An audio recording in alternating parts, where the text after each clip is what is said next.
আর দেরি নাই, এইবার ছুরি আর রশি নিয়া ইসমাইলের জবাই করার জন্য রওনা বাইতুল্লাহর কাছে।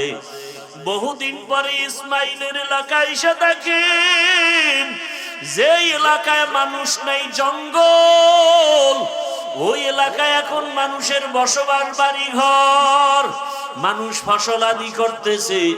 ইসমাইল মাঠে খেলাধুলা করে। নবী তো চিনতে পারেন না, দেখে অন্য বাচ্চারাও খেলে। ইব্রাহিম নবী ডাক দিয়ে কয়, ও আমার এলাকার মানুষ, তোমরা জানোনি এখানে ইসমাইল নামের একটা সন্তান আছে, মায়ের ঘরে থাকে? বলে হ্যাঁ। ওর ঘরটা কোথায়? বলে ওই কিনারায়। ইব্রাহিম নবী চলে গেলেন, গিয়া দেখে ঘরের মধ্যে ইসমাইল নাই, খেলতেছে। ইব্রাহিম নবী তালাশ করিয়া ডাকছে, বাবা আয়। ইসমাইলের যখন ডাকি ইসমাইল আসে না, চিনে নাই নি আমার বাবা। ইসমাইলের নিয়ে ঘরে গিয়া দেখে হাজেরার কান্না, সন্তানের কান্না, বহু বছরের বিরহের বেদনা, কলিজা ভরা মোহাব্বতের কান্না। ইব্রাহিম নবী চিন্তা করলেন, ভালোবাসার কারণে আবার না জানি আল্লাহ বেজার হয়ে যায়। মা হাজেরাকে হিকমতে বললেন, ইসমাইলের সাজাইয়া দাও কোরবানি করার জন্য। আরে দাওয়াতে যাব, মালিকের দাওয়াত। মা হাজেরা ভাবলেন দুনিয়ার কোন মালিকের দাওয়াত, জবাই করার কথা বলেন নাই। মা হাজেরা ইসমাইলের সুন্দরভাবে গোসল করায়া সাজাইয়া যখন বাবার হাতে তুলে দিলেন, মা হাজেরা বিদায় দিয়া দরজার কিনারায় দাঁড়ানো। ইব্রাহিম নবী হাঁটেন, ইসমাইল পেছনে হাঁটতেছেন। ইসমাইল নবী যাচ্ছেন বাবার সাথে দাওয়াতে। বাবা ইব্রাহিমের হাতে যে তরবারি ছুরি আছে ইসমাইল জানে না, হাজেরাও জানে না। ইবলিসের মাথা গরম হয়ে গেল, শয়তান ধোঁকা দেওয়ার জন্য ইসমাইলের কাছে গেল। ইব্রাহিম নবীরে ধোঁকা দিল, পাথর মারলো। দুইজনে পাথর মারার কারণে আল্লাহ তাআলা আইন করে দিলেন কিয়ামত পর্যন্ত ইব্রাহিম আর ইসমাইলকে হাজী সাহেবদেরও পাথর মারতে হবে, না হয় হজ কবুল করা হবে না। এইভাবে করে করে যখন মিনা বাজারে চলে গেল, কোরবানি দেওয়ার জায়গা যেখানে এখন হাজী সাহেবরা কোরবানি দেয়, ওখানে নিয়ে ইব্রাহিম নবী ভাবলেন আমার সন্তানটা কেমন আল্লাহর মোহাব্বতের একটু পরীক্ষা করি। ইব্রাহিম নবী বললেন, ইন্নী আরা ফিল মানাম আন্নী আযবাহুকা ফানজুর মাযা তারা। ও বাবা ইসমাইল, আমি স্বপ্ন দেখলাম তোমাকে জবাই করতেছি, বলো তোমার কি মতামত। সন্তান ইসমাইল সাথে সাথে জবাব দিয়া বলল, ইয়া আবাতি ফাল মা তুমার সাতাজিদুনি ইনশাআল্লাহু মিনাস সাবিরিন। ইসমাইল বলে, আব্বা জান, দেরি না করে স্বপ্ন তাড়াতাড়ি আপনি বাস্তবায়ন করেন, ইনশাআল্লাহ ধৈর্য ধারণকারীদের মধ্যেই আমাকে পাবেন। ইতিহাসবিদরা লেখে এই কথা বলার পরে ইসমাইল একটু বিনয়ের সাথে বলতেছিল, বাবা এই কথাটা যদি একটু বাড়িতে বসে বলতেন, আমার দুঃখিনী মায়ের থেকে একটু বিদায়ের সালাম জানায় আসতাম। যেই মা দুঃখিনী আমারে কত কষ্ট করে লালন পালন করেছে, দুধ নাই পানি নাই, মা খানা নাই, জঙ্গলের ভেতরে কতদিন পর্যন্ত কষ্ট করে আমাকে লালন পালন করেছেন। আমার মার কাছ থেকে একটু বিদায়ী সালাম দিয়ে আসতে পারতাম। ও বাবা বলেন না এখনো দুঃখ নাই? আপনি আমাকে জবাই করার পরে আমার রক্ত মাখা জামা কাপড় নিয়ে বাড়ি যাবে। আমার মা যদি দেখে ইসমাইল নাই, আপনার কাছে প্রশ্ন করবে ইসমাইল কই? আমার পক্ষ থেকে আমার আম্মা জানকে সালাম জানায় দিবে আর বলবে হাসুরের ময়দানে মোলাকাত হয়ে যাবে।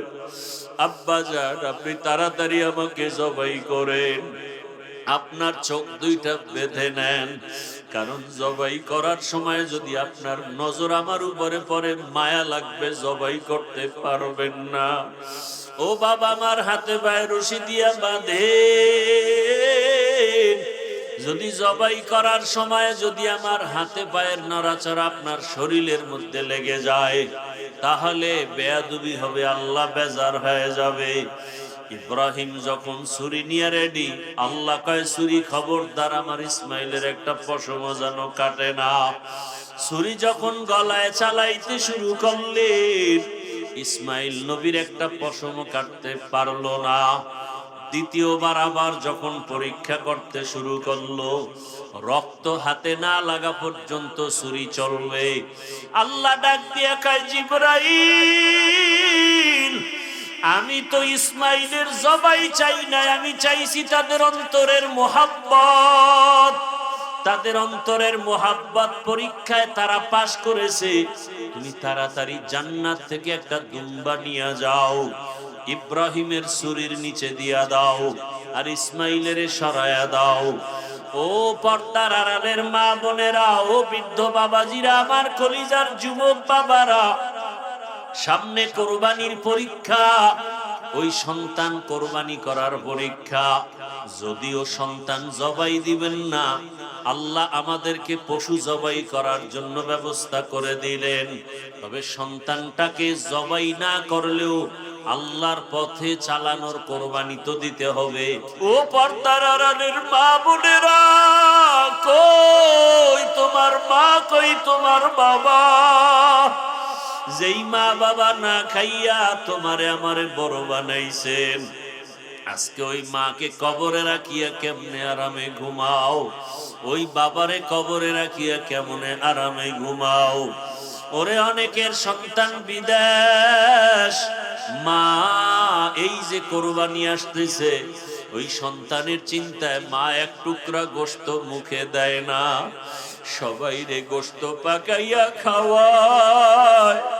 কিন্তু মায়ের অন্তরে বড় ব্যথা, বড় দুঃখ, আমার সন্তান আমার কাছে নাই। আমার সন্তানটারে কাছে পাইলে আমি কলিজা ভরে খাওয়াইতাম। ওই সন্তানটারে দূরে রাইখা মা ভালো খানা মুখে দিতে পারে না। ও আমার যুবক বাবারা, আজকে যাদের মা বাবা বেঁচে আছে, এখনো ওই রত্ন হারাইও না। এই মা বাবা হারাইয়া গেলে আর পাইবা না রে সন্তান। ওই মা বাবা তোমার জীবনের বড় ছায়া, দোয়া দিও। ওরে বাবার সাথে যদি গোপনে অন্যায় করো, দোয়া চাইও। বাবার কাছে গিয়া বলিও, বাবা আমারে মাফ করে দাও। ওরে বাবার কাছে যদি ক্ষমা চাইতে পারো, বাবার চোখের পানি ধরে রাখতে পারবে না। মায়ের কাছে গিয়া ক্ষমা চাইও, মায়ের কষ্ট দিও না রে বাবা। ওই মা বাবার চোখের পানি আর সে আজিমে চলে যাবে। ও যুবকেরা, এই বয়সে মায়েরে কত কাঁদাইছো, বাবারে কত কাঁদাইছো, এখনো সময় আছে। পায়ে হাত রেখে বলি, তওবা করো আর গুনাহ ছাড়ো। মা বাবার দোয়া নিয়ে সামনে আগাও। মায়ের কলিজা ফেটে যায়, ইসমাইলের মুখে পানি নাই, দুধও নাই, জিহ্বা দেয় শুকায় দেয়। মা হাজেরা পাগলের মতো ডানে তাকায় বামে তাকায়। হঠাৎ তাকায় দেখে সফা পাহাড়ে পানির মতো দেখা যায়।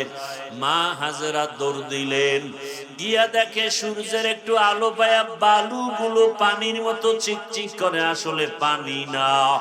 মা হাজেরা চোখের পানি ছেড়ে কাঁদেন, আবার ইসমাইলের দিকে নজর দেন, আবার মারোয়া পাহাড়ে দৌড়ায়।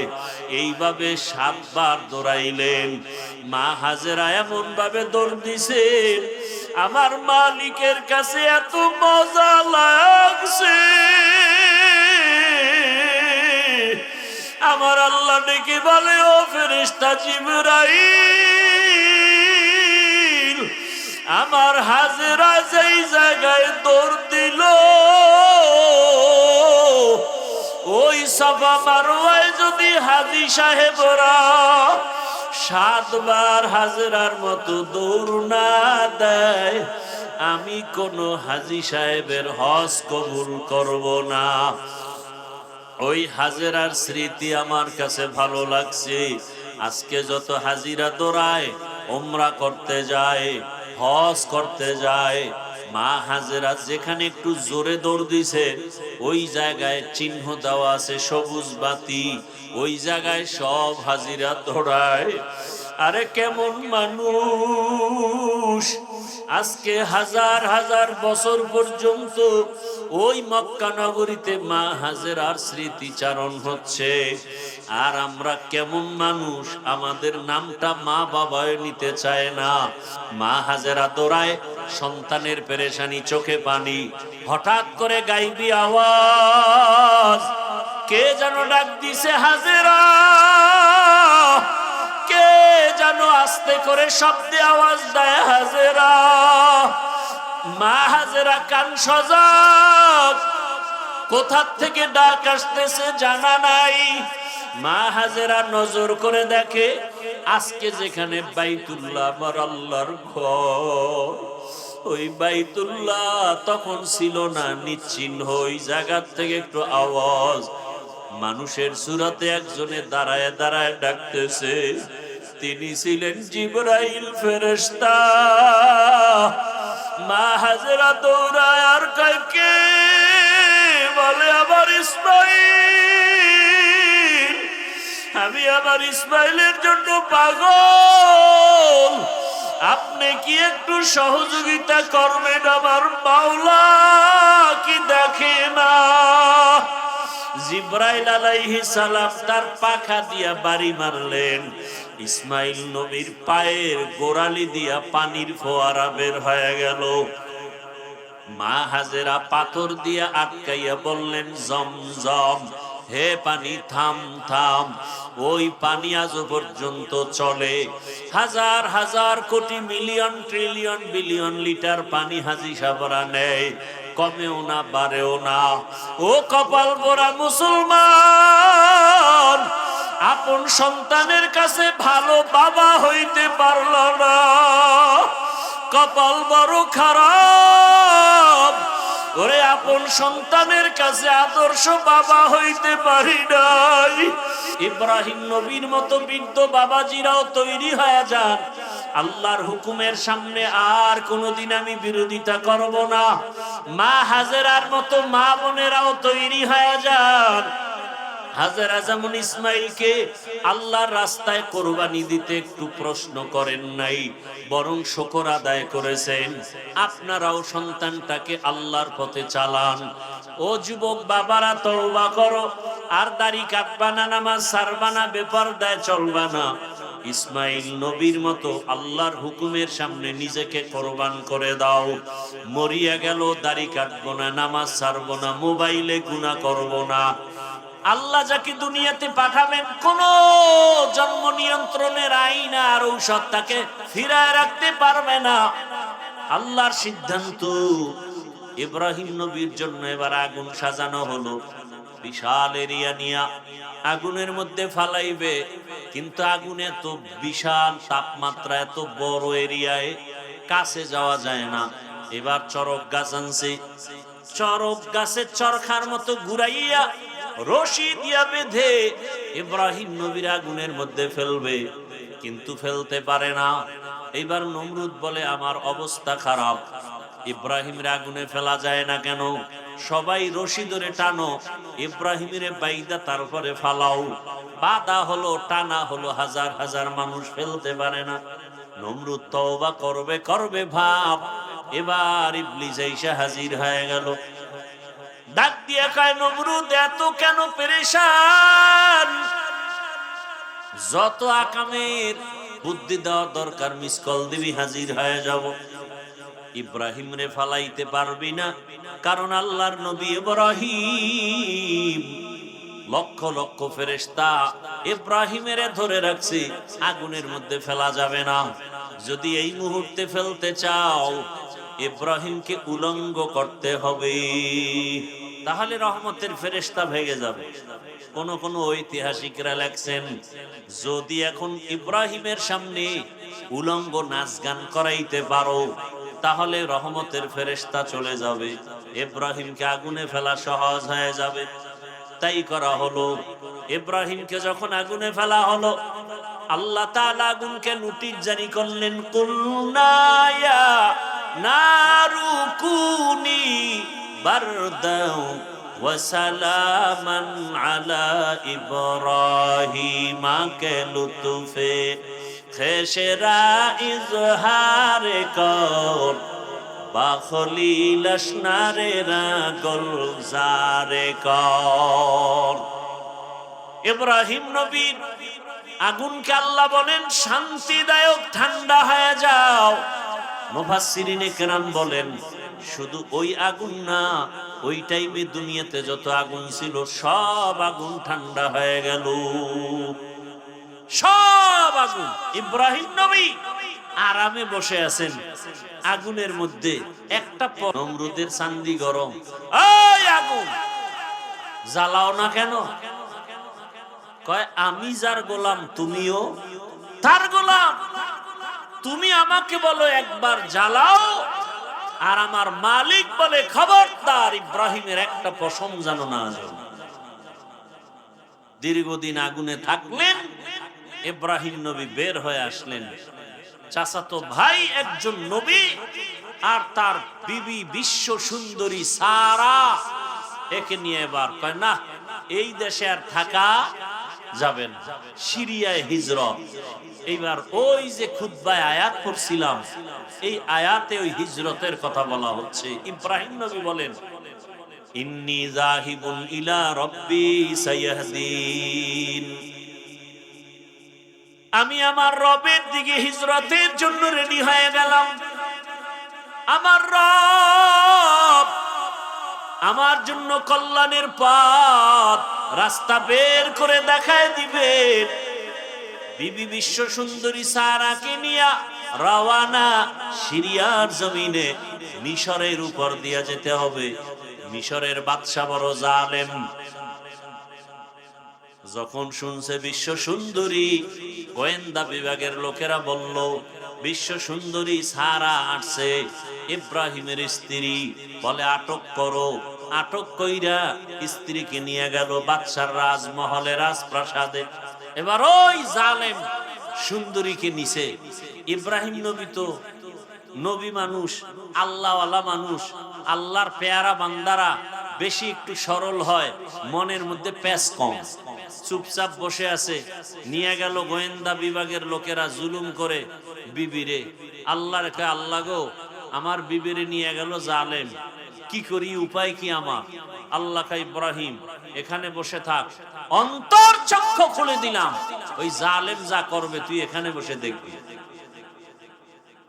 সুন্দরী রমণী দেখে ওই জালেম যখন হাত বাড়াইছে, সাথে সাথে হাত বাঁকা হয়ে গেছে। এভাবে 3 বার, আমি সংক্ষেপ করে যাচ্ছি। শেষ পর্যন্ত জিগা, এই তোমার ভিতরে এমন কি পাওয়ার যে আমি ব্যর্থ হয়ে গেলাম 3 বার, জবান বন্ধ। এবার বলে আমার মধ্যে কোনো পাওয়ার নাই, তবে এতটুকু বলা যায় আমি আল্লাহর পেয়ারা নবীর একজন স্ত্রী। কে সে নবী? বলে ইব্রাহিম নবী। তাই নাকি? বলে হ্যাঁ।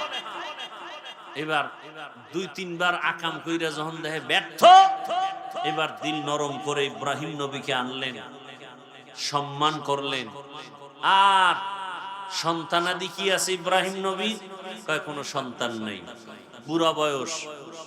এবার হাজেরা ছিলেন খাদেমা, তাকে ইব্রাহিম নবীর খেদমতের জন্য দিলেন। মা সারার মতামত নিয়ে এক পর্যায়ে বিবাহ হয়ে গেল। আল্লাহর কাছে ইব্রাহিম নবী নেককার সন্তানের দোয়া করলেন, রব্বি হাবলি মিনাস সলিহিন।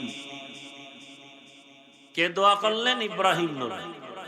ও সন্তানের মা বাবারা, সন্তান মা বাবার কথা শুনে না আল্লাহর কাছে কয়দিন দোয়া করছেন? সন্তান দুনিয়াতে ভালো আশা করার জন্য ভালো মা ঘরে আনা দরকার ছিল। আপনি তো ভালো মা আনছেন না ডানা কাটা ভরি নিয়ে আসছেন? ভালো একটা মা ঘরে আনার পরে ওই মা বেপরদা করে না, বেগানার নজর লাগায় না, আল্লাহর কাছে দোয়া করে, স্বামীও দোয়া করে। আল্লাহর কাছে যারা দোয়া করবেন নেককার সন্তানের জন্য আল্লাহ তাকে সন্তান দিবেন। 10টা সন্তান হলে কি লাভ হবে যদি মা বাবার অবাধ্য হয়?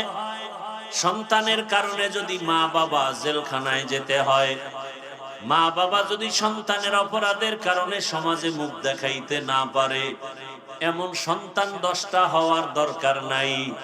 ইজ্জত বাঁচানোর জন্য এক সন্তান যথেষ্ট। আল্লাহর কাছে চাইতে হবে।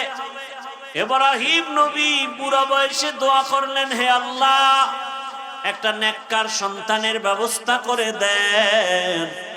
আল্লাহ দোয়া কবুল করে সংবাদ দিয়ে দিলেন, ফাবাশশারনাহু বিগুলামিন হালিম। আমি একটা বিচক্ষণ ধৈর্য ধারণকারীদের অন্তর্ভুক্ত একটা সন্তানের সুসংবাদ দিলাম। মা হাজেরার গর্ভে আল্লাহ সন্তান দিলেন, নাম রাখলেন কি? ইসমাইল।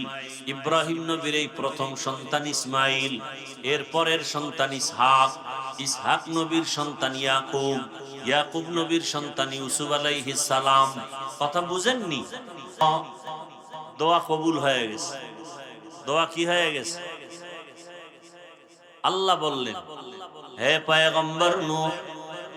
নূহ নবীর নাম কি জানেননি? কথা কন না কেন? নূহ নবীর নাম আব্দুল গফফার। নূহ নবীর নাম কি? নূহ শব্দটা আসছে কান্না থেকে, ক্রন্দনকারী। ইয়া নূহ। নূহ নবী এত কাঁদতেন আল্লাহর কাছে, আল্লাহ কান্নাওয়ালা শব্দ দিয়া ভালোবেসে ডাকছেন, ইয়া নূহ। আর আমাদের মধ্যে কান্না নাই, তা এমনিই তো নাচনেওয়ালা বুড়ি আরো যদি ভাই কান্না নাই, এর মধ্যে একদল কয় বেশি কাদা লাগে না। অথচ আল্লাহ বলেন বেশি কাঁদো কম হাসো। আল্লাহ রসুল বলেন জাহান্নামের ভয়, লা ইয়ালিজুন নারা রাজুলুন বাকা মিন খাশিয়াতিল্লাহ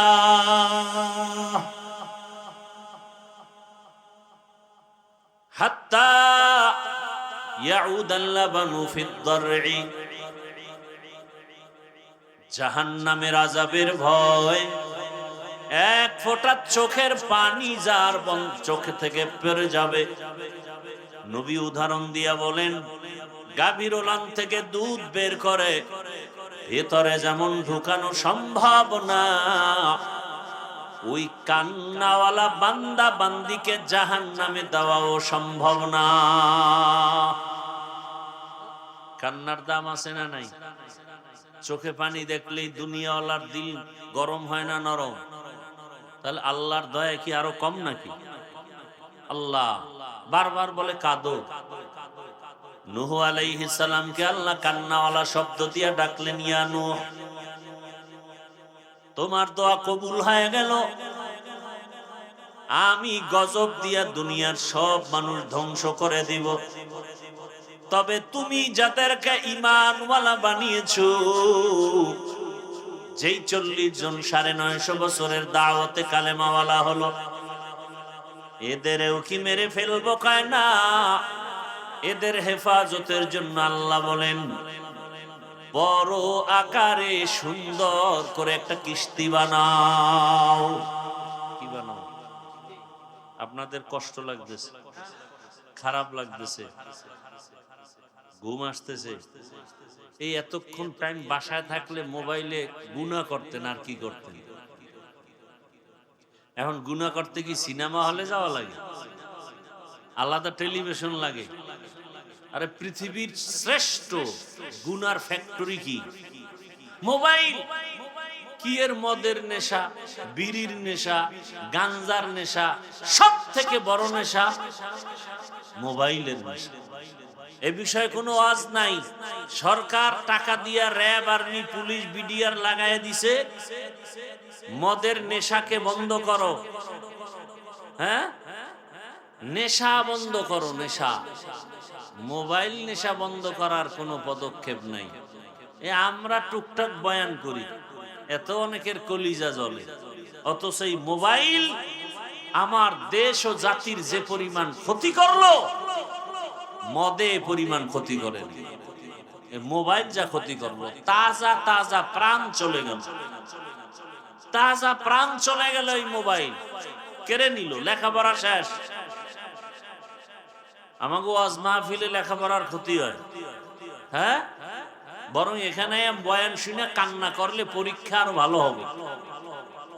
কপাল পরারা বুঝে না, ক্রিকেট খেলা বন্ধ করে না কেন? পরীক্ষার ছেলেদের যেন ক্ষতি না হয়, এই 1 মাসের জন্য পরীক্ষা যতদিন চলবে ততদিন সব চ্যানেল বন্ধ, টিভি বন্ধ, পত্রিকা বন্ধ। কারণ ছেলে মেয়েরা টেলিভিশন দেখে, মোবাইল বন্ধ।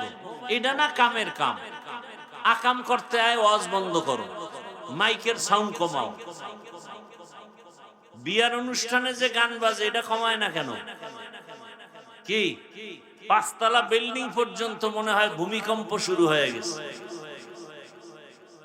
আর কোরআনের বাগানে এসে কান্না করে দোয়া করলে আল্লাহ জেহেন খুলে দিবে, পরীক্ষারও সহজ হবে। এখানে বেশি আসা দরকার। কপাল খারাপ আমাদের।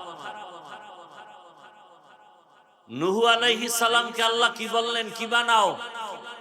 কথা বলতে সবাই কথা বলেন। কিস্তি মানে কি দেখছেন নি কারবার? সব আওয়ামী লীগ, সব। কারণ আওয়ামী লীগের নৌকার জিকির করতে করতে এখন নূহ নবীর দ্বারাও নৌকা বানাইছে। স্যার, নূহ নবীরে আল্লাহ কি বললেন? এমন একটা কিস্তি বানাবা যে কিস্তির মধ্যে তোমার 40 জন মুমিন, তোমার সন্তান এবং পশু পাখির 1 জোড়া করে, 2টা হাতি, 1 জোড়া গরু, 1 জোড়া ছাগল, 1 জোড়া ভেড়া, 1 জোড়া উট, এইভাবে যত পশু পাখি আছে 1 জোড়া করে। আচ্ছা, দুনিয়াতে এমন কোন নৌকা আসেনি যে 1 জোড়া হাতি উঠাবেন, 1 জোড়া উট, 1 জোড়া গরু আর 40 জন মানুষ উঠবে আর এটা শীতয়ে থাকবে? মেয়া 20 জন মানুষ উঠলি লারা সারা কয়ে থাম থাম পড়বে, পড়বের মধ্যে 2 জন পড়ে গেছে। তা আসলে কি এটা নৌকা ছিল? নূহ নবীর এটা নৌকা না জাহাজ? তাহলে আমাদের এই নৌকা বলাটাও ভুল। আওয়ামী লীগের নৌকা কোন, এটা আমার জন্য কোনো দুঃখ নাই। আমনের কবরে আমনে যাইবেন, আমনে বাড়ি ছেড়ে জঙ্গলে পালাইবেন, এটা আপনার বিষয়। কিন্তু নূহ নবীর নৌকা আসলে কি কিস্তি, কি নৌকা না জাহাজ? জাহাজ। একতলা জাহাজ না, কয়েকতলা বিশিষ্ট জাহাজ। এক এক তলায় এক এক প্রাণী রাখছেন। এ বিষয়ে ভিন্ন বর্ণনা আছে, ওদিকে আমি যাব না। এবার সব উঠলো, উঠার পরে আল্লাহ পাক পানি বন্যা দিলেন। একাধারে 40 দিন বৃষ্টি। কয়দিন? সব শেষ। নূহ নবীর এক সন্তান কেনান বলল, আমি পাহাড়ের উপরে উঠে যাব। পাহাড়ের উপরে পানি, মরে গেল। ওই জাহাজে যারা ছিল 40 জন মুমিন আর 3 জন নূহ নবীর সন্তান, এরা বেঁচে থাকলেন। পশু পাখি বেঁচে থাকলো। পানি বন্যা শেষ। পুরা জমিন সাফ, গাছপালা কিচ্ছু নাই। এমনকি বাইতুল্লাহ যেখানে ছিল সেটাও নিশ্চিহ্ন, সমান হয়ে গেছে।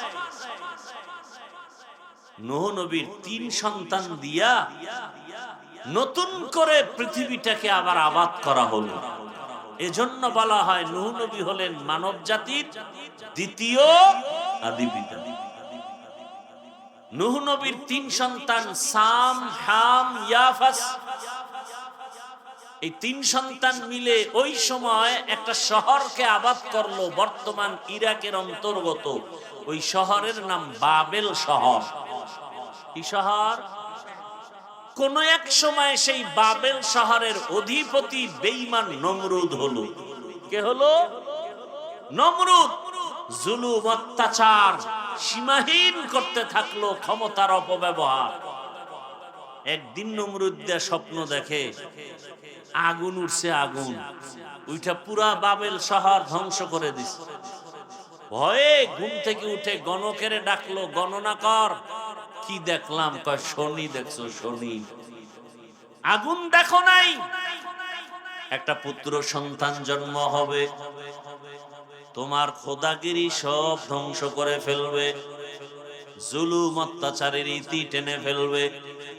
নমরুদ বলে গণনা করো, ওই পুত্র সন্তান কি মায়ের গর্ভে না দুনিয়ায়? বলে দুনিয়ায়ও আসে নাই, মায়ের গর্ভেও আসে নাই, আসবে। বলে হ্যাঁ। নমরুদ তখন আইন জারি করলো, স্বামী আর স্ত্রী এক জায়গায় থাকা যাবে না। পুত্র সন্তান যদি জন্ম নেয়, সাথে সাথে তারে জবাই করে দাও, মেরে ফেলো, হত্যা করো। এটাকে বলে বার্থ কন্ট্রোল, জন্ম নিয়ন্ত্রণ। পৃথিবীর ইতিহাসে প্রথম জন্ম নিয়ন্ত্রণ আইন করে বেঈমান নমরুদ। আর এই জন্ম নিয়ন্ত্রণ আইনের ডাইরেক্টর বানায় ইব্রাহিম নবীর বাবা আজরকে। জন্ম নিয়ন্ত্রণ হারাম। বলেন জন্ম নিয়ন্ত্রণ। এই একটা তিল, তিল বুঝেন না? তিলের মতো ছিদ্র আছে জায়েজ, এইটাও আমগো বয়ান করা নিষেধ। কারণ বাঙালি জাতি তো তিল পাইলে তাল বানায় ফেলে।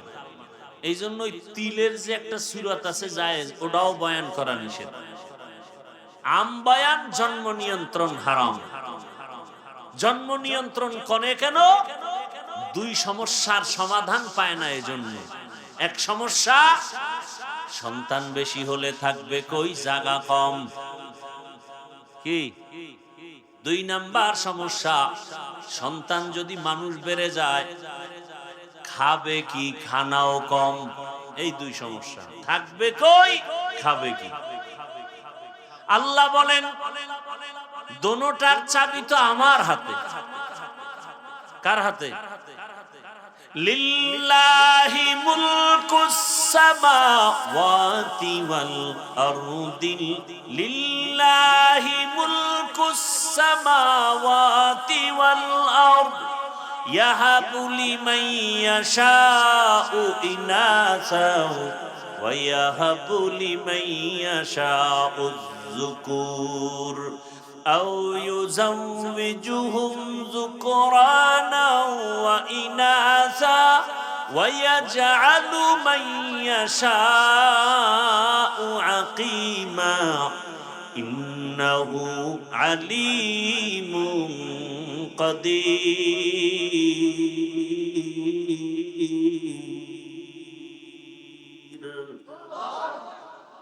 বাকা কুরআন কালামুল্লাহ বসনো কদিমাস্তি, কদিমাস্তি নইনো। আলোচনা যেদিকে ঢুকতেছে আর একটু সময় লাগবে, দিবেন সময়, আল্লাহ কবুল করুন। কারণ এখন তো আর সময় কি দিবেন, আমার থেকে আপনারা মহাপণ্ডিত, ভালো জানেন। না জানলে হুজুরকে ভুল ধরেন কেমনে? কি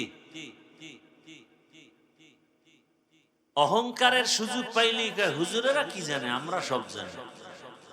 আকাম কইরা ধরা খাইলে কয় না জাইনে করছে, এর নাম বাঙ্গালী। কয় ভাই আপনার দাওয়াত কা? আলহামদুলিল্লাহ। কয় আপনার বাড়ি? বলে নাউজুবিল্লাহ। আল্লাহ তাআলা বলেন আসমান জমিনের মালিক কে? সব ক্ষমতার মালিক আমি আল্লাহ। চাইলে কাউকে ছেলে দেই, কাউকে মেয়ে দেই। আমি আল্লাহ যদি চাই কাউকে দোনোটা দেই, আবার আমি আল্লাহ চাইলে কোনোটাই। আর আপনারা স্লোগান শুরু করছেন কি, ছেলে হোক মেয়ে হোক দুটোর বেশি নয়, একটা হলে ভালো হয়, না হইলে আরো ভালো। কেন? সন্তান বেড়ে গেলে থাকবে কই, খাবে কি? আল্লাহ কয় তাকায় দেখ, জমিন তো ছিল না, ছিল এক সময় পানি আর পানি। আমি আল্লাহ পদ্মা নদী চর ফালাইয়া জায়গার ব্যবস্থা করব, যমুনা নদীর মাঝে চর ফেলে জায়গার ব্যবস্থা করব।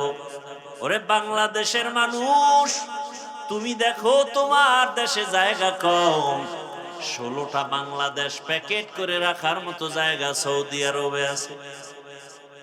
কয়টা দেশ এরকম 16 দেশ প্যাকেট করে রাখতে পারে বাংলাদেশের মতো? সৌদি আরবে জনসংখ্যা হিসাব করো। আজকে সারা বিশ্বে আমাদের দেশের লোক আছে না, মধ্যপ্রাচ্যে বাঙালি অভাব নেই, কাজ করতেছে, আল্লাহ চালাইতেছে। আল্লাহ এভাবে বন্টন করে দিছেন, এভাবেই চলবে। আল্লাহর ক্ষমতা তুমি নিজের মধ্যে নিয়ে ফাও চালাকি কেন করো? তাহলে জায়গা এখনো ঘুরেন না, বাংলাদেশ ঘুরেন না, কত জায়গা বাকি, কত বিশাল বিশাল চর পড়ে আছে। থাকার ব্যবস্থা কে করবেন? এবার হলো খাবে কি? মুরব্বীরা আমাকে একটু সহযোগিতা করবেন। 1 কাঠা জমিন ধরেন 1 শতাংশ জমিনে 50 বছর আগে যেই পরিমাণ ধান হইতো, এখন কি কম না বেশি? কে বাড়াইছে? সরকার না আপনার দাদায়? কে বাড়াইছেন? আগে 10টা পেয়ারা খাইলো জিহ্বায় টের পাওয়া যাইতো না, আর এখন এত বড় বড় পেয়ারা, 1 পেয়ারা একজনে খাওয়া, একটা বেদানা, একটা আপেল, কত বড় বড়। রিজিক কে বাড়াইলেন? না খায় মরছে কেউ, খাইয়া মরতেছে। এত খাওয়া খায়, পেট ফুইলা জাগাত। আমগো দেশে একজনে কাঁঠাল খাইছে, জনমের খাওয়া খাইয়া 1 ঘুম দিছে, সকালে পেট ফুইলা জাগাত শেষ। বাঙালি তো খাওন পাইলে আর কোনো কথা নাই। কি ডাক্তার মিষ্টি খাইতে নিষেধ করছে, সবে বরাতের মিষ্টি খাইতে গেছে মসজিদে, তাও আবার কোলেরটাও নিয়ে গেছে। 1 প্যাকেট ডান হাত দিয়া লইয়া আবার ভিতরে দিয়া বাম হাত ঢুকাইয়া দিছে আর 1 প্যাকেটের জন্য। কি আছে না নাই? তো বাম হাত দিয়া যখন নিতেছে, পিছন দিয়ে একজনে দেখে আমি 1 প্যাকেটই পাই না, 2টা লয়ে টানে কেন? ও ডান বগলের ডালয়ে টান দিছে। টান দিছে পর 2 জনের সাথে লাগছে ঝগড়া, কিলাকিলি, ধুম কিলাকিলি, জেলাপি ফইরা ভর্তা পায়ের তলায়। কিলাকিলি করতে করতে, ধাক্কা ধাক্কি করতে করতে 1.5 ঘন্টা দেখে মসজিদে কেউ নেই, ওরা 2 জন ছাড়া। এইবার কার কত ক্লান্ত হয়ে গেছে, জেলাপি পাইলাম না, কারে মসজিদে আসবো না। খাওয়ার জন্য এত পাগল। এই যত মামলা হামলা, যত কিছু ঝগড়া ফাসাদ, এই খাওন আর খাওন। খাইতে পারে 250 গ্রাম, 1.5 কেজি লয়ে টানা টান, বাইরে মাইরে ফেলাইছে নিজে বেশি খাওয়ার জন্য। বাবাকে পর্যন্ত হত্যা করে, নিজে সম্পদের মালিক হবে। বিনিময়ে কি হলো? শেষ পর্যন্ত জেলখানার আসামি, জায়গার জায়গায় জায়গা পড়ে রইল, না বাবায় পাইলো, না ভাই পাইলো, না নিজে পাইলো। শেষ ফল বিচারক ফাঁসির হুকুম দিয়ে দিল। এই তো একটা মাইয়া পাওয়ার জন্য যুবক পেছনে লাগছে, তো এর পেছনে আরেক যুবক একে মেরে ফেলছে। মেরে ফেলার পরে এবার মাইয়াও জেলখানায়, ছেলেও কি জেলখানায়। পরিণাম ফলে হইছে ফাঁসি। কি হইল? এখন কি দুনিয়া ওই আছে না কি যে তুমি আকাম কইরা পার পাবা? সেই দুনিয়া আর নাই। এখন মানুষ, মুরব্বীরা বলতো দেওয়ালের কান আছে, এটা এখন বাস্তব হয়ে গেছে। রাতের অন্ধকারে কি করো? 30 বছর আগে অন্যায় করছে, এটা ধরে ফেলাইছে এখন গোয়েন্দা বিভাগের লোকেরা, একটা কুলু দিয়া ধরে ফেলছে। কি কুলু? সিগারেট খাইয়া সিগারেটের পাশা ফালাইয়া গেছে ওই জায়গায়, ওইটা ধইরা আসামি ধরে ফেলাইছে। একটু থুথু নিক্ষেপ করেছে, এখান থেকে টিস্যু, ঘাম মুইছা টিস্যু ফালাইয়া দিছে। পুলিশ এসে ওখান থেকে ধইরা ওই টিস্যুর থেকে বের করছে আসামিকে। কি আছে না নাই? আমি এটি বানায় বলতেছি, জেনে শুনে আর পরও তো আকাম বন্ধ নাই। আর এই সোনার বাংলা কোনোদিন সোনার বাংলা হবে না যতদিন পর্যন্ত চোরগুলোর হাত কাটানো হবে। আমার দেশের চুরি যতদিন বন্ধ হবে না ততদিন পর্যন্ত এই জমিনে শান্তি আসবে না। আল্লাহর কসম করে বললাম, কোনোদিন শান্তি আসবে না। বাংলাদেশে কি পরিমাণ টাকা মানুষের কাছে, অথচ গরিবরা পোশাক পায় না শীতের মধ্যে। কোরবানির গোশত খাইতে পারে না, আর মাইক লাগায় স্লোগান দেয় কেউ খাবে কেউ খাবে না, তা হবে না। চাপাবাজির অভাব নেই। মানুষ পশুর চরিত্রের থেকে খারাপ হয়ে গেছে। একটা কুকুরকে মারলে কষ্ট পায়, মানুষকে হত্যা করতে কষ্ট পায় না। আল্লাহ হেদায়াত দান করুন। এই কথাগুলো কে বলবে? যার ভাগে কম পড়ে, যে বাধা হয় পরে ওরে মাইনাস কর, মামলা নাই। এক কি বলবো, কোন দিকের কথা কোন দিকে যায়। একজন বড় উপরস্থ কইতেছে একজন, আরে বেটা মার্ডার কইরে আবি, আমার কাছে কোনো মামলা নাই, সব সাইজ করে ভালো। আফসুস, বড় আফসুস, নিরপরাধ এখনো জেলখানায়, আর মার্ডারের আসামি পার পেয়ে যায়। কথা ঠিক না? কই ওসমান হাদির হত্যার বিচার হইছে? এটা একটা কথা। ধামাধাম ধইরা দুই একটারে সাইজ করলি পুরো দেশ ঠান্ডা হয়ে যায়। সৌদি আরবে এত চুরি নাই কেন? স্বর্ণের দোকান খুইলা নামাজে যায়, পুলিশ পাহারা দিতেছে, ঘুরতেছে, কোন চোরের সাহসী হয় না ওখানে যাবে। আর আমগো কাজের মহিলা মালিকের কি নাকের সামনে নিয়ে কি কইরা ঘরের সব লয়ে গেছে। ঢাকাতে ঘটনা অহরহ ঘটতেছে। এখন কাজের লোকের ঘরে কাজের লোক রাখাও বড় কঠিন, বড় মুসিবত। এক কথায় কচু পাতার পানি যেমন এটা নিরাপত্তাহীন, আমাদের জীবনটা তেমন অবস্থায় আছে। রাস্তা দিয়ে চলতে গেলে কোনো নিরাপত্তা নাই, বড় কঠিন হালাত। কে কখন কি করে ফেলে বলাও যায় না।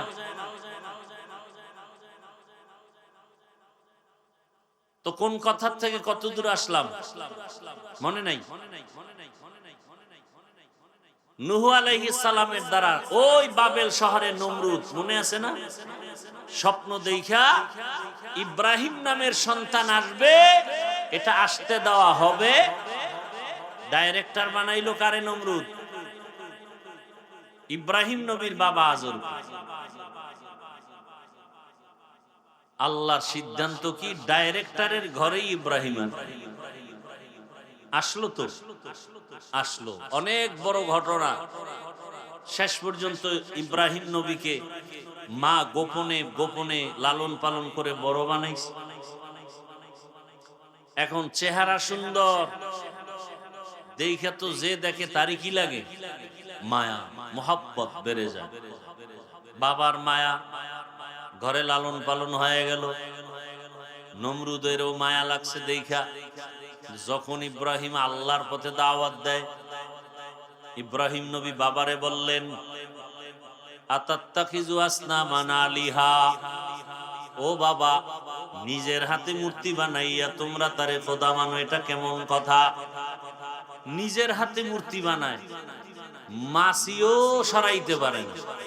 সামনে দুধ কলা দেয় খাইতেও, ফাঁকে দিয়া মাছি আইসা খাইয়া যায়। কথা ঠিক না? এরে আবার খোদা মানে।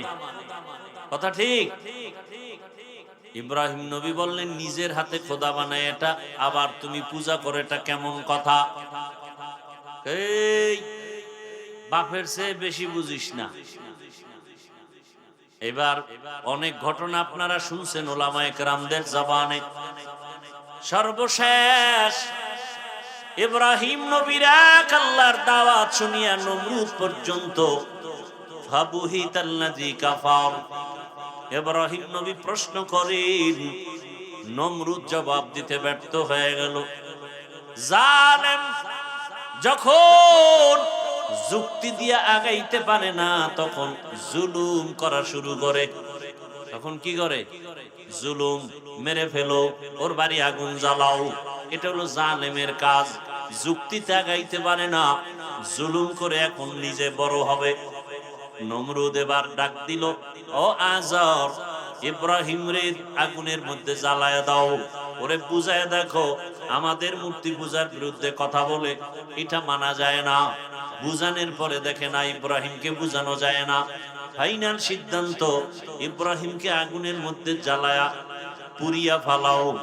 আল্লাহ কয় না, আমি আল্লাহ যাকে বাঁচায় রাখবো তাকে কেউ মারতে পারবে?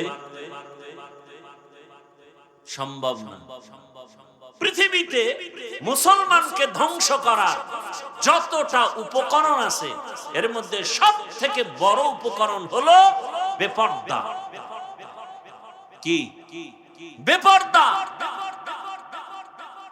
অর্ধুলঙ্গ উলঙ্গ নারীদের নাচ গান, অবাধে চলাফেরা, এতে মুমিনের ঈমান ধ্বংস হয়ে যায়। আল্লাহ হেদায়েত দান করুন।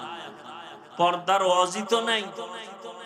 পর্দার ওয়াজ করবে কি? আমি যদি বেপর্দায় মহিলাগু নিয়ে একসাথে এক টেবিলে বসি তাহলে পর্দার ওয়াজ কি আমার জবানে আসবে? কথা বলেন, আসবে? আমি মাওলানা, আমি মুফতি, আমি মুহাদ্দিস, আমি বড় হুজুর, আমি যদি মহিলাদেরকে বেপর্দায় এক টেবিলে বসাই তাহলে আমার জবানে কোনোদিন পর্দার বয়ান আসবে? আর আমার জবানে পর্দার বয়ান হলেও উম্মতের লাভ হবে না, কোনোদিন লাভ হবে না। এই নারীর বেপর্দা আমাদের ধ্বংসের কারণ। আল্লাহ হেদায়েত দান করুন। ওই উত্তরবঙ্গে একবার দেখছিলাম মহিলা মসজিদে উঠে বক্তব্য দিতেছে। কমিশনার না চেয়ারম্যান, বাস পাওয়ার পারে না, হুজুরগো নামায় দিয়ে সে নামাজটা পড়ায় দেয়। এমন অবস্থা, বড় কঠিন হালাত। তবে এটা ইতিহাস লেখা থাকবে যে বাংলাদেশের প্রধানমন্ত্রী কি এখন? কথা এটা একটা ইতিহাসের পাতায় লেখা থাকবে না? প্রধানমন্ত্রী পুরুষ। কারণ রসুলের সহিহ হাদিস, যেই দেশে বারবার নারী ক্ষমতার প্রধান হবে তসবিহ ছিঁড়ে গেলে যেমন একটার পর একটা দানা পড়তে থাকে, আসমান থেকে এরকম গজব একটার পর একটা আসতেই থাকে।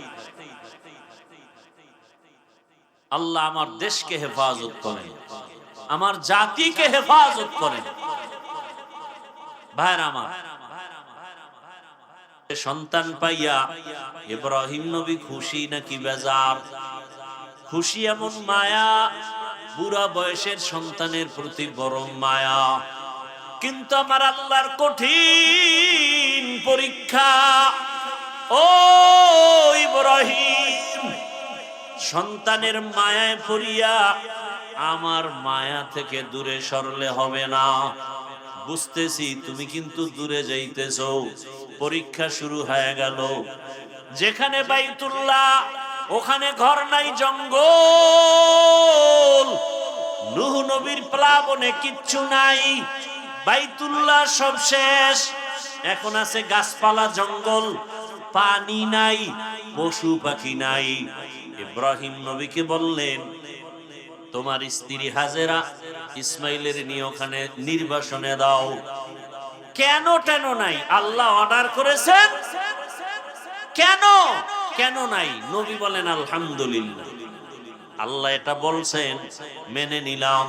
বুঝে আসুক আর না আসুক, বর্তমান দুনিয়াতে এমনও কিছু আল্লাহর বান্দা আছে যারা যুক্তিতে না মিললে মানতে চায় না। আছে না নাই?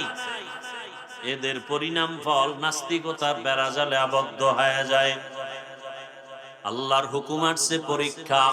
সন্তানের বিবি নিয়া মক্কার ওই জঙ্গলে হাজির। সাফা মারওয়া পাহাড়ের পাশে মক্কা নগরী, বাইতুল্লাহ দেখা যায় না, কিন্তু এখানে বাইতুল্লাহ।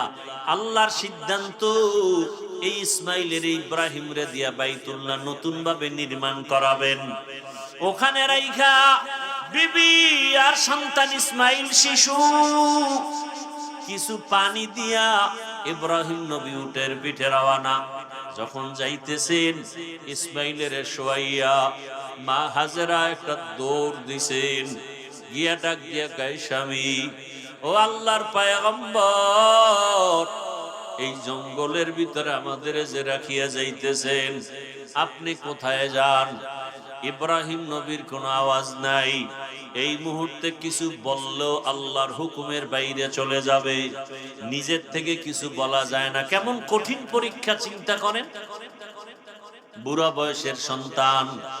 এবার মা হাজেরা বলে, আমাদের রাখিয়া কই যান বাড়ি? ইশারায় বলে হ্যাঁ বাড়ি যাই। সিরিয়ার জমিন বাড়ি, বাড়িতে যাইতেছি। আমাদেরকে রাখতেছেন কেন? আপনার কোনো মনের আশা পূরণের জন্য। ইব্রাহিম নবীর জবাব নাই। সর্বশেষ মা হাজেরা ডাক দিয়ে বলেন, ও পয়গম্বর, আল্লাহর হুকুম এই জন্যই কি রাখেন? আল্লাহর আদেশ। ইব্রাহিম নবী বললেন, হ্যাঁ আমার আল্লাহর আদেশ।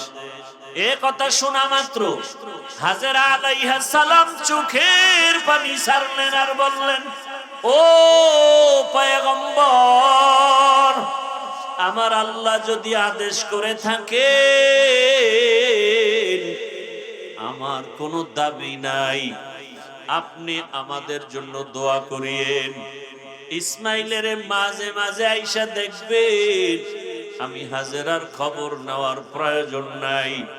এখানে পশু পাখি থাকে না, পানিও নাই। যতটুকু পানি আছে শেষ হয়ে যাবে 2-1 দিনের মধ্যে। আমি হাজেরার খবর নেওয়ার প্রয়োজন নাই। আপনার এই বয়সের সন্তান ইসমাইলের মাঝে মাঝে এসে একটু কলিজা ভরে দেখা যাইয়েন, খবর নিয়েন।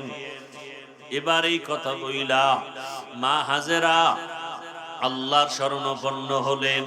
ও আল্লাহ, এই গহীন জঙ্গল, মানুষ নাই, পশু পাখি নাই। ও আল্লাহ, মেহেরবানি করে আপনি আমাদের সব আরামের ব্যবস্থা করে দিয়েন, ইজ্জতের সাথে আপনার হুকুম পালনের ব্যবস্থা করে দিয়েন। ইব্রাহিম নবী পাহাড়ের উপর উঠিয়া নিচে নাইমা আড়াল হয়ে গেলেন। ওখানে নামার পরে সন্তানেরও দেখা যায় না, হাজেরা কেউ দেখা যায় না। নবী ইব্রাহিম হাত উঁচু করে মালিকের দরবারে দোয়া করলেন, রব্বানা ইন্নী আসকানতু মিন যুররিয়্যাতি বিওয়াদিন গায়রি জি যারইন ইনদা বাইতিকাল মুহাররম রব্বানা লিয়ুকিমুস সালাতা ফাজআল আফইদাতাম মিনান নাসি তাহওয়ি ইলাইহিম ওয়ারযুকহুম মিনাস সামারাত। আল্লাহর কাছে ইব্রাহিম নবী দোয়া করতে থাকলেন, ও আমার রব, আমার এই বয়সে আমার কলিজা ভরা মায়া সন্তান ইসমাঈল, আমার এই জীবনের শেষ, আমার কলিজা ভরা মায়া, আমার হাজেরাকে রাখিয়া এমন জায়গায় আপনি রাখতে বলেছেন। আমি প্রশ্ন করি নাই, ও দয়ার মালিক, একটা মানুষ নাই, পশু পাখি নাই, পানি নাই, ও আল্লাহ কি হবে জানি না। আমি দোয়া করতেছি, আপনি কুদরতের দ্বারা বসবাসের ব্যবস্থা করে দেন, রিজিকের ব্যবস্থা করে দিয়েন, পানির ব্যবস্থা করে দিয়েন, আর ধৈর্য ধারণ করার ব্যবস্থা করিয়েন। আপনি যদি ওদের দেন, ওরা নামাজ আদায় করবে, আপনার শুকর আদায় করবে। ইব্রাহিম নবী দোয়া করে চলে গেলেন। এদিকে মা হাজেরা আর ইসমাইল ছাড়া কেউ নাই। পানি শেষ হয়ে গেল। 1 দিন 2 দিন 3 দিন মা হাজেরা বাচ্চাকে দুধ দেয়। দেখি ইসমাইল 1 দিন পরে দুধও পায় না। মা তার জিহ্বাটা ইসমাইলের মুখে দেয়, দেখে জিহ্বায় কোনো পানি নাই। মা পাগলনির মতো হয়ে গেল, সন্তানের এত আকুতি। মা না খাইয়াও চায় আমার সন্তান যেন কষ্ট না পায়। একটা মায়ের অন্তরে, বাবার অন্তরে সন্তানের কি মায়া। ও পর্দার আড়ালের মা বোনেরা, কই তোমার মা, কই তোমার বাবা? যেই মা বাবা না খাইয়া তোমারে আমারে বড় বানাইছেন, আজকে ওই মাকে কবরে রাখিয়া কেমনে আরামে ঘুমাও? ওই বাবারে কবরে রাখিয়া কেমনে আরামে ঘুমাও? ওরে অনেকের সন্তান বিদেশ, মা এই যে কোরবানি আসতেছে, ওই সন্তানের চিন্তায় মা 1 টুকরা গোশত মুখে দেয় না, সবাই রে গোশত পাকাইয়া খাওয়ায়। কিন্তু মায়ের অন্তরে বড় ব্যথা, বড় দুঃখ, আমার সন্তান আমার কাছে না। আমার সন্তানটারে কাছে পাইলে আমি কলিজা ভরে খাওয়াইতাম। ওই সন্তানটারে দূরে রাইখা মা ভালো খানা মুখে দিতে পারে না। ও আমার যুবক বাবারা, আজকে যাদের মা বাবা বেঁচে আছে এখনো ওই রত্ন হারাইও না। এই মা বাবা হারাইয়া গেলে আর পাইবা না রে সন্তান। ওই মা বাবা তোমার জীবনের বড় ছায়া, দোয়া দিও। ওরে বাবার সাথে যদি গোপনে অন্যায় করো দোয়া চাইও। বাবার কাছে গিয়া বলিও বাবা আমারে মাফ করে দাও। ওরে বাবার কাছে যদি ক্ষমা চাইতে পারো বাবার চোখের পানি ধরে রাখতে পারবে না। মায়ের কাছে গিয়া ক্ষমা চাইও, মায়ের কষ্ট দিও না রে বাবা। ওই মা বাবার চোখের পানি আর সে আজিমে চলে যাবে। ও যুবকেরা, এই বয়সে মায়েরে কত কাঁদাইছো, বাবারে কত কাঁদাইছো। এখনো সময় আছে, পায়ে হাত রেখে বলি তওবা করো আর গুনাহ ছাড়ো। মা বাবার দোয়া নিয়ে সামনে আগাও। মায়ের কলিজা ফেটে যায়, ইসমাইলের মুখে পানি নাই, দুধও নাই, জিহ্বা দেয় শুকায়া দেয়। মা হাজেরা পাগলের মতো ডানে তাকায় বামে তাকায়। হঠাৎ তাকায় দেখে সফা পাহাড়ে পানির মতো দেখা যায়। মা হাজেরা দৌড় দিলেন, গিয়া দেখে সূর্যের একটু আলো পায়া বালুগুলো পানির মতো চিকচিক করে, আসলে পানি না। মা হাজেরা চোখের পানি ছেড়ে কাঁদেন, আবার ইসমাইলের দিকে নজর দেন, আবার মারোয়া পাহাড়ে দৌড়ায়। এইভাবে 7 বার দৌড়াইলেন। মা হাজেরা এমন ভাবে দৌড় দিছেন, আমার মালিকের কাছে এত মজা লাগছে। আমার আল্লাহ ডেকে বলে, ও ফেরেশতা জিবরাইল, আমার হাজেরা যেই জায়গায় দৌড় দিল ওই সাফা মারওয়ায় যদি হাজী সাহেবরা 7 বার হাজেরার মতো দৌড় না দেয়, আমি কোন হাজী সাহেবের হজ কবুল করব না। ওই হাজেরার স্মৃতি আমার কাছে ভালো লাগছে। আজকে যত হাজিরা দৌড়ায়, ওমরা করতে যায়, হজ করতে যায়, মা হাজেরা যেখানে একটু জোরে দৌড় দিছে ওই জায়গায় চিহ্ন দেওয়া আছে সবুজ বাতি, ওই জায়গায় সব হাজিরা দৌড়ায়। আরে কেমন মানুষ! আজকে হাজার হাজার বছর পর্যন্ত ওই মক্কা নগরীতে মা হাজেরার স্মৃতিচারণ হচ্ছে। আর আমরা কেমন মানুষ, আমাদের নামটা মা বাবায় নিতে চায় না। সন্তান হিসাবে বড় খারাপ হয়ে গেলাম, বাবা হিসাবেও খারাপ। ওরে এমন চরিত্র, সারা দিন রাত মোবাইল নিয়ে গুনাহ করি। আজকে আমাকে স্বামী হিসাবে স্ত্রীও ভালো জানে না, বাবা হিসাবে সন্তানও ভালো জানে না। মনে মনে ঘৃণা করে বাবায়, গুনাহ করে মোবাইলের দ্বারা। স্ত্রী ঘৃণা করে আমার স্বামী, গুনাহ করে মোবাইলের দ্বারা। আসলে তোমার দুনিয়াতে আমার মাওলা স্মরণ করবে দূরের কথা, আপন স্ত্রীর কাছেই তো ভালো হইতে পারলাম না। ও কপাল পোড়া মুসলমান, আপন সন্তানের কাছে ভালো বাবা হইতে পারল না, কপাল বড় খারাপ। ওরে আপন সন্তানের কাছে আদর্শ বাবা হইতে পারি নাই, আপন ছাত্রের কাছে আদর্শ শিক্ষক হইতে পারি নাই, আপন মুসল্লিদের কাছে আদর্শ ইমাম হতে পারি নাই, আপন স্ত্রীর কাছে আদর্শ স্বামী হতে পারি নাই। আমার কপাল এত খারাপ হয়ে গেল। ওরে আদর্শ বাবা হইয়া যদি কবরে যেতে পারতাম, কলিজা দিয়া সন্তান দোয়া করত। স্ত্রীর কাছে আদর্শ স্বামী যদি হতে পারতাম, আমার স্ত্রী কলিজা ভরে দোয়া করত। ছাত্রদের কাছে যদি আদর্শ শিক্ষক হতে পারতাম, ছাত্ররা কলিজা ভরে দোয়া করত। জনগণের কাছে যদি আদর্শ প্রতিনিধি হতে পারতাম, জনগণ মরিয়া গেল দোয়া করত। লোকটা বড় সৎ ছিল, কোনোদিন মিথ্যা বলে নাই, জনগণের ক্ষতি করে নাই। মানুষই হইতে পারলাম না। ও আল্লাহর বান্দারা, চক্ষু দুইটা বন্ধ করে চিন্তা করেন, আদর্শ বাবা কি হইতে পারছেন? আদর্শ মা কি হইতে পারলেন? আদর্শ স্ত্রী হইতে পারলেন কিনা? আদর্শ স্বামী হইতে পারলেন কিনা? আদর্শ শিক্ষক হইতে পারলেন কিনা? আদর্শ শিক্ষিকা হইতে পারলেন কিনা? আদর্শ ইমাম হইতে পারলেন কিনা? আদর্শ মুসল্লি হইতে পারলাম কিনা? নিজে নিজে চিন্তা করিয়া তারপরে মাওলার কবরের দিকে রওনা হয়ে যাই।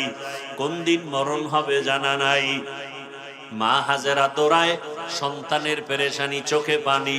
হঠাৎ করে গাইবি আওয়াজ, কে যেন ডাক দিছে, হাজেরা। কে যেন আস্তে করে শব্দে আওয়াজ দেয়, হাজেরা।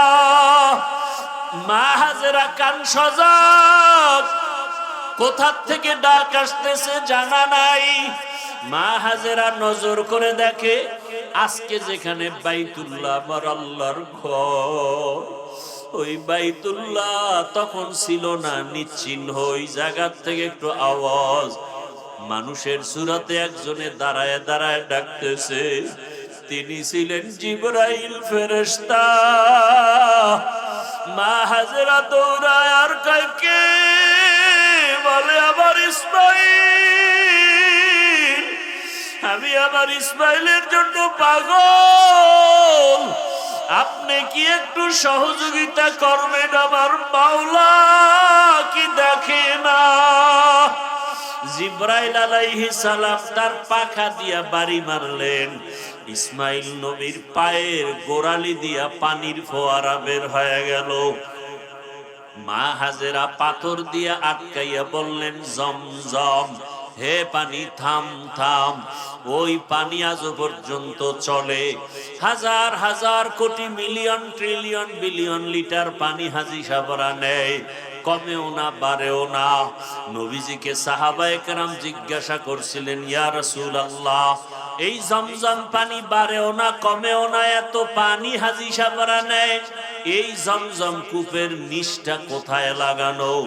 নবী বলেন, এই জমজমের নিচের সম্পর্ক হাউজে কাউসারের সাথে লাগানো।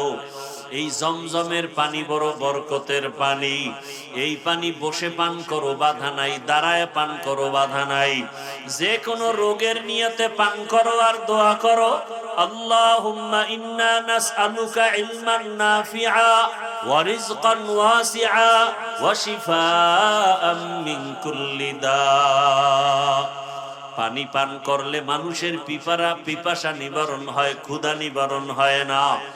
জমজম পানি এমন বরকতের পানি, যেই পানি পান করলে শরীরের পিপাসা, পেটের ক্ষুধাও নিবারণ হয়ে যায়, শরীরে শক্তি পর্যন্ত বেড়ে যায়, দুর্বলতা কেটে যায়। এমন বরকতের পানি ইসমাইল নবীর কারণে আল্লাহ দান করলেন। মা হাজেরা পানি পান করলেন, বাচ্চাকেও পান করালেন, ক্ষুধা নিবারণ হয়ে গেল। ইসমাইল নবী আস্তে আস্তে বড় হইতে হইতে, কেউ বলে 14 বছর, কেউ বলেন 15 বছর বয়স যখন হয়, ইব্রাহিম নবীর উপরে আবার পরীক্ষা। স্বপ্নে দেখায়, ইব্রাহিম, তোমার আদরের বস্তু আমার রাস্তায় কোরবানি করো। এইভাবে ইব্রাহিম নবী 3 দিন স্বপ্ন দেখলেন, 100 উট কোরবানি করলেন।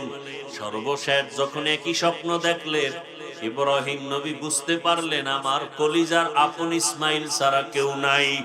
আল্লাহর হুকুম আসছে তাকে জবাই করার জন্য। আর দেরি নাই, এইবার ছুরি আর রশি নিয়া ইসমাইলের জবাই করার জন্য রওনা বাইতুল্লাহর কাছে। বহুদিন পরে ইসমাইলের এলাকায় এসে দেখেন, যে এলাকায় মানুষ নাই, জঙ্গল, ওই এলাকায় এখন মানুষের বসবাস, বাড়ি ঘর, মানুষ ফসল আদি করতেছে। ইসমাইল মাঠে খেলাধুলা করে। নবী তো চিনতে পারেন না, দেখে অন্য বাচ্চারাও খেলে।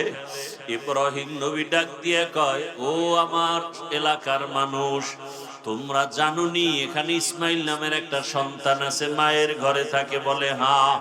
ওর ঘরটা কোথায়? বলে ওই কিনারায়। ইব্রাহিম নবী চলে গেলেন, গিয়া দেখে ঘরের মধ্যে ইসমাইল নাই, খেলতেছে।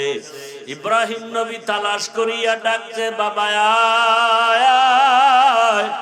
ইসমাইলের যখন ডাকি ইসমাইল আসে না, চিনে নাই নি আমার বাবা। ইসমাইলের নিয়ে ঘরে গিয়া দেখে হাজেরার কান্না, সন্তানের কান্না, বহু বছরের বিরহের বেদনা, কলিজা ভরা মোহাব্বতের কান্না। ইব্রাহিম নবী চিন্তা করলেন, ভালোবাসার কারণে আবার না জানি আল্লাহ বেজার হয়ে যায়।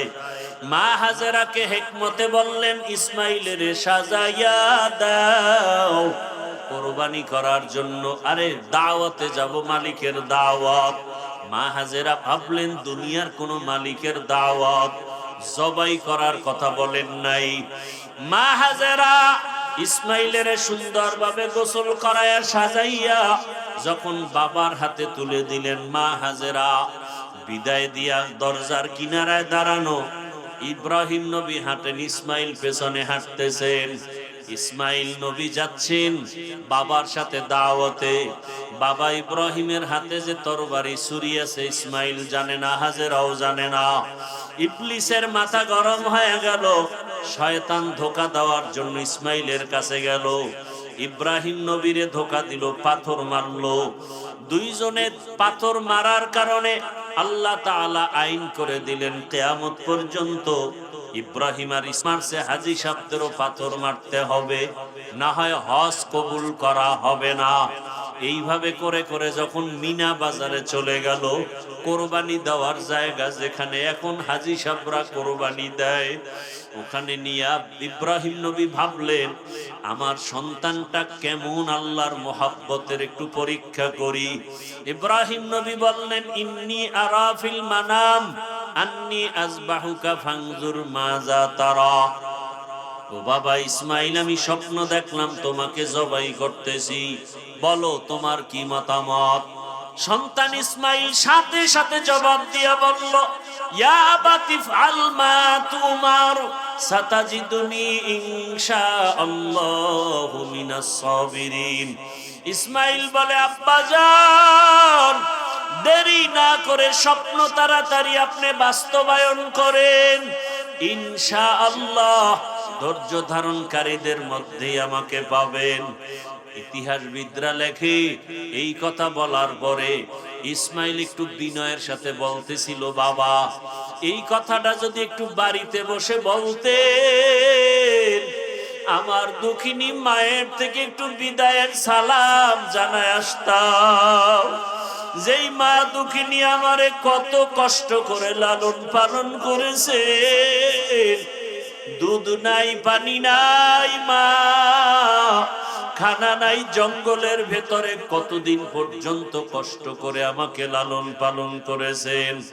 আমার মার কাছ থেকে একটু বিদায়ী সালাম দিয়ে আসতে পারতাম। ও বাবা বলেন না এখনো দুঃখ নাই? আপনি আমাকে জবাই করার পরে আমার রক্ত মাখা জামা কাপড় নিয়ে বাড়ি যাবে। আমার মা যদি দেখে ইসমাইল নাই, আপনার কাছে প্রশ্ন করবে ইসমাইল কই? আমার পক্ষ থেকে আমার আম্মা জানকে সালাম জানায় দিবে, আর বলবে হাসুরের ময়দানে মোলাকাত হয়ে যাবে। আব্বা জান, আপনি তাড়াতাড়ি আমাকে জবাই করেন, আপনার চোখ দুইটা বেঁধে নেন, কারণ জবাই করার সময় যদি আপনার নজর আমার উপরে পড়ে মায়া লাগবে, জবাই করতে পারবেন না। ও বাবা, আমার হাতে পায়ে রশি দিয়া বাঁধে, যদি জবাই করার সময় যদি আমার হাতে পায়ের নড়াচড়া আপনার শরীরের মধ্যে লেগে যায়, তাহলে বেয়াদবি হবে, আল্লাহ বেজার হয়ে যাবে। ইব্রাহিম যখন ছুরি নিয়ে রেডি, আল্লাহ কয় ছুরি খবরদার আমার ইসমাইলের একটা পশম যেন কাটে না। ছুরি যখন গলায় চালাইতে শুরু করলেন, ইসমাইল নবীর একটা পশম কাটতে পারলো না। দ্বিতীয়বার আবার যখন পরীক্ষা করতে শুরু করলো, রক্ত হাতে না লাগা পর্যন্ত ছুরি চলবে। আল্লাহ ডাক দিয়া কয়, জিবরাইল, আমি তো ইসমাইলের জবাই চাই না, আমি চাইছি তাদের অন্তরের মোহাব্বত। তাদের অন্তরের মোহাব্বত পরীক্ষায় তারা পাশ করেছে, তুমি তাড়াতাড়ি জান্নাত থেকে একটা দুম্বা নিয়ে যাও, ইব্রাহিমের ছুরির নিচে দিয়া দাও, আর ইসমাইলের সরায়া দাও। ও পর্দার আড়ালের মা বোনেরা, ও বৃদ্ধ বাবাজিরা, আমার কলিজার যুবক বাবারা, সামনে কোরবানির পরীক্ষা, ওই সন্তান কোরবানি করার পরীক্ষা। যদিও সন্তান জবাই দিবেন না, আল্লাহ আমাদেরকে পশু জবাই করার জন্য ব্যবস্থা করে দিলেন। তবে সন্তানটাকে জবাই না করলেও আল্লাহর পথে চালানোর কোরবানি তো দিতে হবে। নামাজে বাধা দেওয়া যাবে না। ও মা বাবারা, সন্তানটাকে বেপরদায় চলতে দেওয়া যাবে না। কোরআনওয়ালা বানাতে হবে। ডাক্তার, ইঞ্জিনিয়ার, প্রফেসর বানাবেন, তবে নেক আমলওয়ালা ডাক্তার বানান। কত ডাক্তার আছে নামাজ পড়ে, কত ইঞ্জিনিয়ার নামাজ পড়ে, কত র্যাব, আর্মি, পুলিশ, বিডিআরের চাকরি করে, নামাজি অভাব নাই। এমন একটা সন্তানকে আপনি চাকরিজীবী বানান, নামাজি চাকরিজীবী। নামাজ পড়বে, কোরআন পড়বে, মা বাবার জন্য দোয়া করবে। এতদিন যারা গুনার ভিতরে ছিলেন তওবা করেন। ও আল্লাহ, ইব্রাহিম নবীকে যেভাবে পরীক্ষায় পাশ করায় নিয়েছেন, আমাদেরকেও পাশ করায় নেন। আমাদের সন্তানের পরীক্ষায় যেন আমরা ফেল না করি। ও যুবক বাবারা, তওবা করো, আর দাড়ি কাটবা না, নামাজ ছাড়বা না, বেপরদায় চলবা না। ইসমাইল নবীর মতো আল্লাহর হুকুমের সামনে নিজেকে কোরবান করে দাও। মরিয়া গেল, দাড়ি কাটবো না, নামাজ ছাড়বো না, মোবাইলে গুনাহ করব না। ইব্রাহিম নবীর মতো বৃদ্ধ বাবাজিরাও তৈরি হয়ে যান, আল্লাহর হুকুমের সামনে আর কোনোদিন আমি বিরোধিতা করব না। মা হাজেরার মতো মা বোনেরাও তৈরি হয়ে যান। হাজেরা যেমন ইসমাইলকে আল্লাহর রাস্তায় কোরবানি দিতে একটু প্রশ্ন করেন নাই, বরং শুকর আদায় করেছেন। আপনারাও সন্তানটাকে আল্লাহর পথে চালান। ডাক্তার হবে নামাজি ডাক্তার, নামাজ পড়নেওয়ালা ইঞ্জিনিয়ার, নামাজ পড়নেওয়ালা একজন প্রফেসর। আল্লাহ সবাইকে তৌফিক দান করেন, আমিন। আলহামদুলিল্লাহি রাব্বিল আলামিন, ওয়াসসালাতু ওয়াসসালামু আলা সাইয়্যিদিল আমবিয়াই ওয়াল মুরসালিন ওয়া আলা আলিহি ওয়া আসহাবিহি আজমাইন। ইয়া আরহামার রাহিমিন, ইয়া আরহামার রাহিমিন, ইয়া আরহামার রাহিমিন। রব্বিরহামহুমা কামা রব্বায়ানি সাগীরা। আল্লাহুম্মা ইন্নাকা আফুউন কারীম তুহিব্বুল আফওয়া ফা'ফু আন্না। আল্লাহুম্মা ইন্না নাসআলুকা রিযাকা ওয়াল জান্নাহ ওয়া নাউযু বিকা মিন সাখাতিকা ওয়ান নার। ও দয়ার মালিক, গুনাহের বোঝা নিয়ে আপনার দরওয়াজায় হাজির। আয় আল্লাহ তাআলা, আমরা সবাই গুনাহগার। মেহেরবানি করে আমাদের গুনাহমুক্ত জীবন দান করেন, আমাদের নেক আমল কবুল করে নেন। আয় আল্লাহ, হাতের গুনাহ, জবানের গুনাহ, চোখের গুনাহ, অন্তরের গুনাহ মাফ করে দেন। মোবাইলের গুনাহ থেকে হেফাজত করেন আল্লাহ। জাহান্নামের ভয় অন্তরে ঢুকায়া দেন। আয় আল্লাহ, আমাদের সন্তান, আমাদের পরিবার দ্বীনের উপরে মজবুত করে দেন। আমার গুনার কারণে আমার স্ত্রী আপনার পথে নাই, আমার গুনার কারণে সন্তান হেদায়েতের পথে নাই, আমার গুনার কারণে আমার আত্মীয় স্বজন হেদায়েতের পথে নাই, আমার গুনার কারণে আমার ছাত্ররা হেদায়েতের লাইনে নাই, আমার গুনার কারণে উম্মতেরা হেদায়েতের পথে নাই। ও আল্লাহ, আমাকে গুনাহমুক্ত করে দেন আল্লাহ। আয় আল্লাহ, গুনার কারণে দিলটা পাথর, চোখে পানি নাই। আয় আল্লাহ, কুদরতের নজর দিয়ে দেখেন এই মজলিসে কার চোখে পানি। কে গুনার কারণে কাঁদে, কে বাবাকে হারায়া কাঁদে, কে মাকে হারায়া কাঁদে। ও আল্লাহ, কে জানি বাইতুল্লাহ ধরার জন্য কাঁদে, কে যেন নবীর রওজায় সালাম দেওয়ার জন্য কাঁদে। আপনার কত আশেকেরা বাইতুল্লাহ ধইরা ধইরা লাব্বাইকের আওয়াজ দেয়। আয় আল্লাহ, কত আশেকরা নবীর রওজায় গিয়া সালাম জানায়। ওরে কত মোহাব্বতের বন্ধুরা গিয়া মেসেজ দিছে, হাফিজ ভাই আমরা মদিনার রওজায় নবীর কাছে সালাম দিয়েছি। কেউ বাইতুল্লাহ গিয়া বলে ভাইজান আমরা বাইতুল্লাহ লাব্বাইকের আওয়াজ দিয়েছি।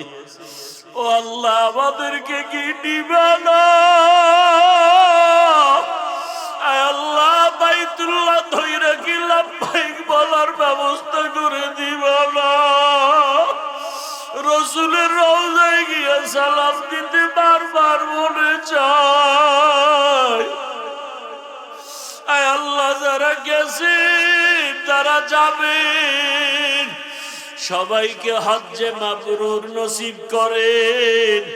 হাতের গুনাহ, জবানের গুনাহ, চোখের গুনাহ, অন্তরের গুনাহ, কানের গুনাহ থেকে হজকে কবুল করে নেন। আয় আল্লাহ, যারা যেতে পারি না, আয় আল্লাহ কুদরতের দ্বারা ব্যবস্থা করে দেন। ঘুমের মধ্যে রসুলের সাথে মোলাকাত করায় দেন। সর্বাবস্থায় ওযুর সাথে থাকার তৌফিক দান করেন। ওযু অবস্থায় ঘুমেন। আয় আল্লাহ, দরুদের আমল করতে করতে ঘুমান